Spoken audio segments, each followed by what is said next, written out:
Hello guys, in this video I am going to show you how to set borders to your video created on the Zepeto application. But first I just want to mention, don't forget to subscribe to my channel because at 10,000 subscribers I am going to show you my whole YouTube revenue statistics and growth strategy, how to make money online. Now let's jump into it.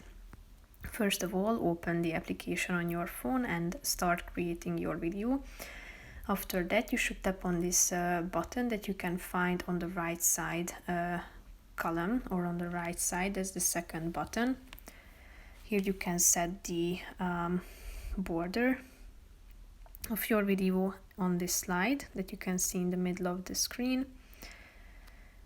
And when you are done with it, then you can select the color of your frame. Down below here you can see the preset options that you can choose from, but you can also set or customize the color.